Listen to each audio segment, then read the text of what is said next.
प्यारे विद्यार्थियों, मैं अनुराग झंवर आपका पुनः इस एजुकेशनल चैनल पे स्वागत करता हूँ। पिछले अध्याय में हमने शून्य आधार बजट किसे कहते हैं देखा था। आज के इस चैप्टर में हम देखने जा रहे हैं शून्य आधार बजटन की प्रक्रिया, इसकी प्रोसेस क्या है, किस प्रकार से शून्य प्रकार बजटन प्रणाली की स्थापना की जाती है, कौन कौन सी प्रक्रिया इसकी स्थापना में अपनाई जाती है। तो इसकी जो पहली प्रक्रिया है वह है बजट उद्देश्यों का निर्धारण करना। देखिए, जब कभी भी शून्य आधार बजट प्रणाली की स्थापना की जाएगी, उसमें सबसे जो महत्वपूर्ण कदम होगा वह यही होगा कि उसके उद्देश्य क्या हैं, ये हमको निर्धारित करने पड़ेंगे। इनके उद्देश्यों में व्ययों की कमी करना भी हो सकता है, किसी परियोजना को गिव अप आप कह सकते हो, उसको त्यागना भी हो सकता है, या कोई संगठनात्मक संरचना में कोई गतिविधि जो कि उपयुक्त नज़र नहीं आ रही है तो उसमें मॉडिफिकेशन भी करना हो सकता है। तो यहाँ पे सबसे पहले हमको ये देखना होगा कि हमारा बजट उद्देश्य क्या है। सेकंड जो पॉइंट है वो है निर्णय इकाइयों का निर्धारण करना।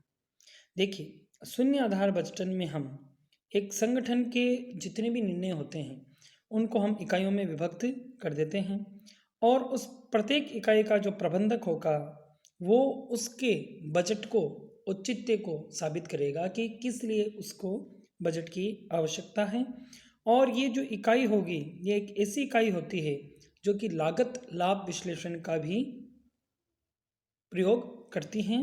ये बताती हैं कि किस प्रकार से कोई भी प्रक्रिया क्यों आवश्यक है। ये प्रक्रिया चाहे विभाग कोई सा भी हो, चाहे वो मार्केटिंग हो, चाहे वो फाइनेंस डिपार्टमेंट हो, चाहे एचआर डिपार्टमेंट हो, सबके लिए समान रूप से लागू होती है।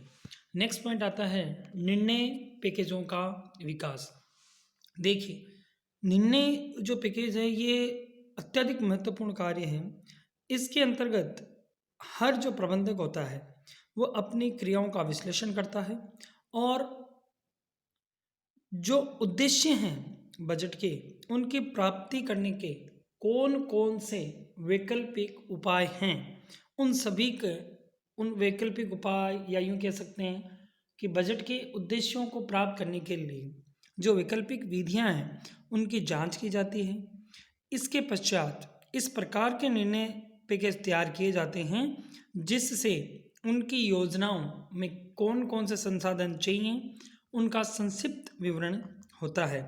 ये निर्णय पैकेज एक प्रलेखों के समूह होता है जिसमें निर्णय इकाई की क्रियाओं का वर्णन किया जाता है और उन इकाइयों का प्रबंध मूल्यांकन करके सीमित संसाधनों के लिए उनको क्रम प्रदान करता है। देखिए, निर्णय पैकेज के अंतर्गत जो आपने विधि चूज की है उस विधि के अंतर्गत आप किस प्रकार से कार्य करेंगे उन सब का लेखा जोखा होता है, एक प्रलेख होता है जिसमें उन क्रियाओं में महत्ता के हिसाब से उनको क्रम दिया हुआ होता है। नेक्स्ट पॉइंट है निर्णय पैकेजों को क्रम स्थान प्रदान करना। देखिए, जब निर्णय पैकेज डेवलप हो गए और उन पैकेजों में आपने उनकी डेट वाइज, उनके कार्यक्रम के उद्देश्य वाइज आपने मेंशन कर दिया, तो इसके अगले क्रम में आपको ये बताना होता है कि कौन सी जो क्रिया है वो महत्वपूर्ण है, उसको आप 1 नंबर देंगे, जो उससे कम महत्वपूर्ण उसको 2 नंबर देंगे, ताकि कार्यक्रमों को अनिवार्य रूप से लागू किया जा सके।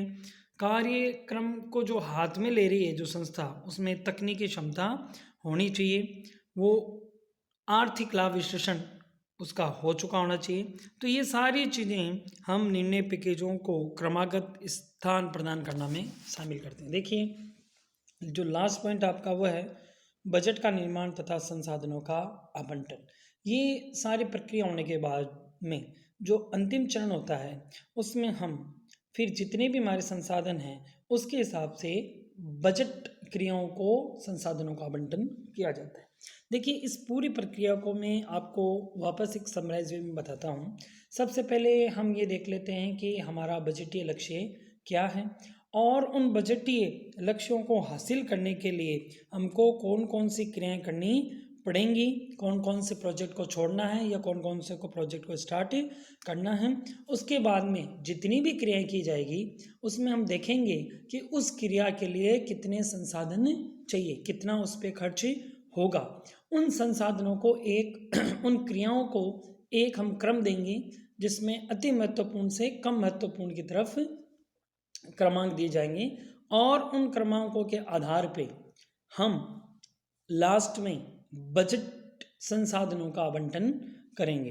तो जीरो बेस बजटिंग में उद्देश्यों को देखते हुए निर्णय इकाई का निर्धारण किया जाता है, निर्णय पैकेजों का विकास किया जाता है, उन पैकेजों को क्रम देके उनको बजट का आवंटन किया जाता है ताकि वे कम से कम हो और जो भी व्यय हो रहा है उसका उचित लाभ संस्था को मिले।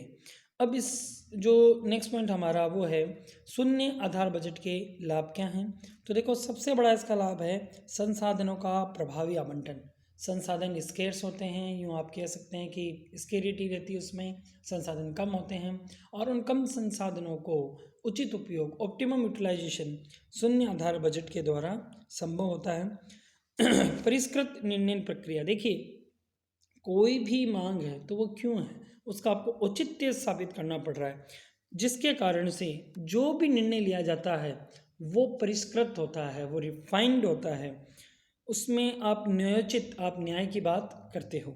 नेक्स्ट पॉइंट है लागत नियंत्रण। देखिए इस प्रणाली द्वारा अनुपयोगी तथा व्यय के जो खर्चे हैं जो चले आ रहे हैं लेकिन उनकी उपयोगिता वर्तमान समय में नहीं है, उनको आइडेंटिफाई किया जाता है, उन खर्चों को रोका जाता है ताकि संसाधन जो फालतू के खर्चों में जा रहे थे वो संसाधन किसी महत्वपूर्ण कार्य में लगाए जा सकें।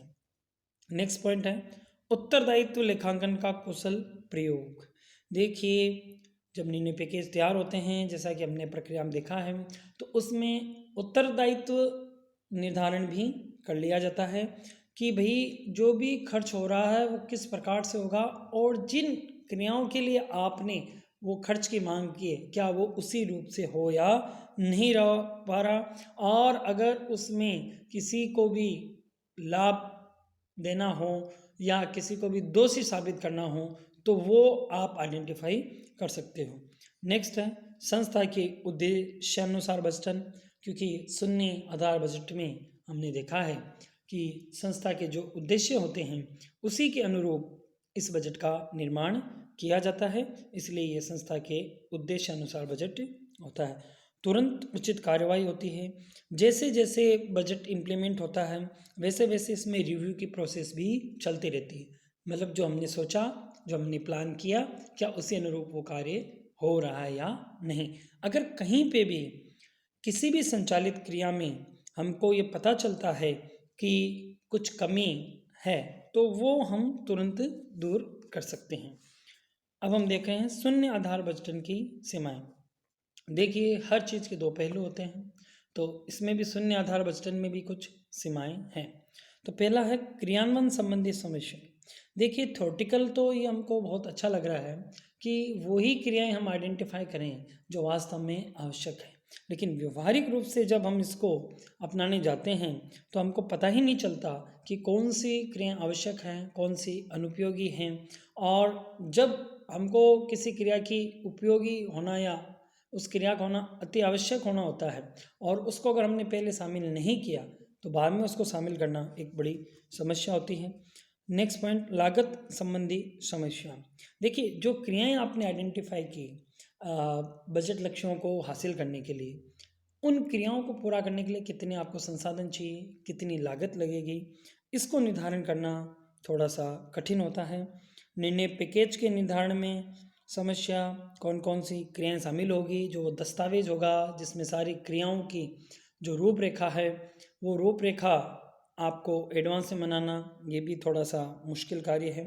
नेक्स्ट पॉइंट क्रम प्रदान करने की समस्या। देखिए कोई भी जब एक्टिविटी होती है वो अकेली नहीं चलती, उसका जो प्रभाव है वो दूसरी क्रियाओं से पड़ता भी है और वो पहली क्रिया है दूसरी क्रिया पे प्रभाव अपना पटकती भी है। तो इन कारण से मतलब ये कह देना कि एक क्रिया ज़्यादा महत्वपूर्ण है और दूसरी क्रिया कम महत्वपूर्ण है, कई बार ये विश्लेषण मुश्किल के हालात पैदा कर देता है। और नेक्स्ट पॉइंट है न्यायिक समस्याएं। किस प्रकार से आप उसको जस्टिफाई करोगे कि पर्टिकुलर क्रिया सही है और दूसरी क्रिया गलत है। इस चक्कर में कई बार आपस में संबंध भी खराब हो जाते हैं, हम सही रूप से उसको प्रस्तुत भी नहीं कर पाते हैं और संस्था एक महत्वपूर्ण क्रिया के कारण से अपने बजट के लक्ष्यों को हासिल करने में पिछड़ जाती है। अब हम देख रहे हैं कि भारत में जो शून्य आधार बजट जो है वो कब से शुरू हुआ और किस फॉर्म में हुआ। तो देखिए स्टार्टिंग में 1978 में जो निजी क्षेत्र के उद्योग थे जिसमें ब्रिटानिया इंडस्ट्रीज़ और यूनियन कार्बाइड थी, उन लोगों ने इसका उपयोग किया।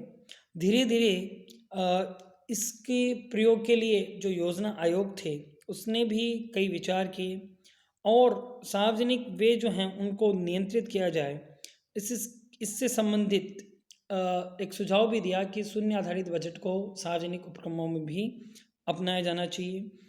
जब वीपी जो हमारे वित्त मंत्री रहे थे और प्रधानमंत्री बने थे श्री वीपी सिंह, उन्होंने अपने 86-87 के अंदर जो बजट प्रस्तुत किया था उसमें ये संकेत भी दिया था और ये कहा था कि नेक्स्ट ईयर से इसको हम लागू करेंगे। और इस दिशा में एक कैबिनेट सचिव की अध्यक्षता में एक समिति का भी गठन किया गया था। उन्होंने भी इस संबंध में कई निर्देश जारी किए थे और बाद में ये हुआ कि जिन संस्थाओं का जो व्यय 1 करोड़ से अधिक है वहाँ पे शून्य आधारित बजट प्रक्रिया को अपनाया जाना चाहिए। भारत में महाराष्ट्र और कर्नाटक ऐसे राज्य थे जिन्होंने इस प्रक्रिया को अपनाया था। तो आज के लिए इतना ही। अब आप ये देखिए कि क्या राजस्थान में शून्य आधारित बजटन का प्रयोग किया गया है या नहीं, और किया गया है तो किन किन संस्थाओं द्वारा इसका प्रयोग किया गया है। ये आपके लिए असाइनमेंट के रूप में एक कार्य है। Thank you.